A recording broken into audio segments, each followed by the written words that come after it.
We want better for our young people and we expect them to be in work, in training or in education, not on a benefit. And so from November next year, except in a few cases, they won't be receiving it. And to our young people currently aged 16 and 17, I'd just say start thinking about the training, education or work opportunities you might pursue when you're 18.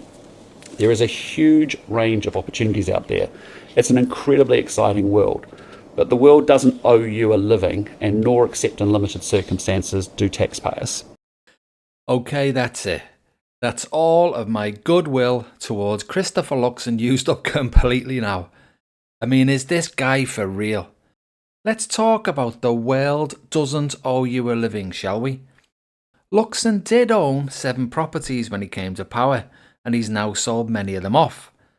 I'm not sure exactly how many he's sold off, but it's at least 3. So he has made an awful lot of money from freely acquired capital gains. Now, capital gains that were created by the RBNZ's manipulation, which it does just to keep the rich asset holders like Luxon on top. So let's go back to that world doesn't owe you a living Luxon was on about. Remember that apartment that he bought for himself in Wellington, so he didn't have to live in a palatial premier house because it wasn't up to his standards? He wanted to claim $1,000 per week for that apartment. Taxpayers' money going towards him to keep him in that apartment.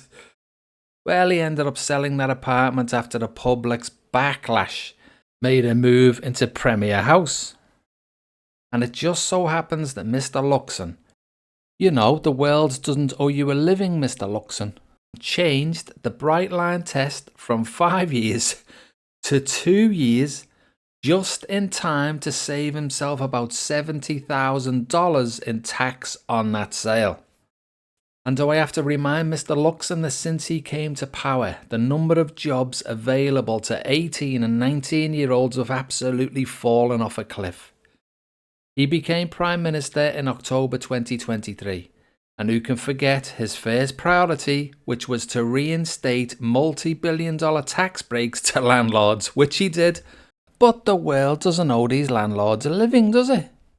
From Stats New Zealand, between August 2023 and August 2024, the number of filled jobs by 15 to 19-year-olds was down 12.8%, or 17,351 jobs. And from August 2024 to August 2025, the number of filled jobs by 15 to 19-year-olds was down 8.2%, or 9,758 jobs. So, Mr. Luxon, these young people are not taking these jobs because they are lazy. They are not taking them because of 2 main reasons. The first being that there is less jobs because your government has tanked the economy, and don't get me wrong, Labour tanked it badly, but your government is tanking it too, if not even worse. The other reason is that you are letting in too many people into New Zealand who are taking the jobs that the young people would otherwise be able to do. Now, I don't blame these people for coming to New Zealand if they're coming from a worse country. Anyone would do that. They want a better life for themselves and their family. But I believe that young Kiwis' interests should always come first. Obviously, more people coming into New Zealand is great for bosses, because they get ready-made, trained people who are often much more timid and pliant.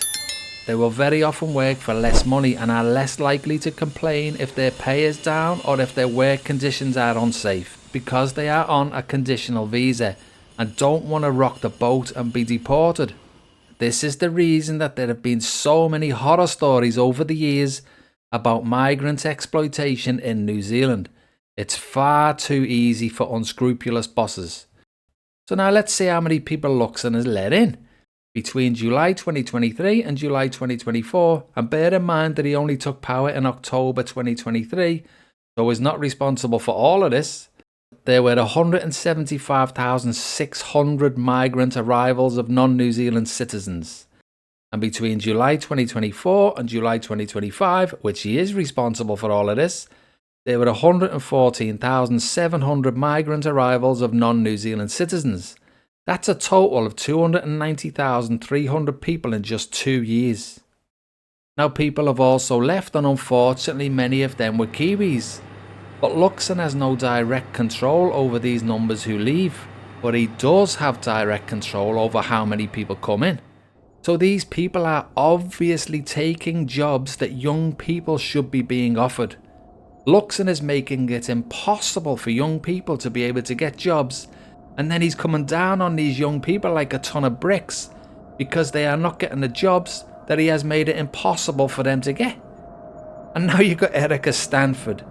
Not only did she introduce the insane parent boost visa, but now she has also introduced these new visas that make it easier for more so-called highly skilled migrants to become residents. Very smart, very targeted about highly skilled migrants who need a significant amount of experience and New Zealand work experience, quite a high threshold of income to be able to work here.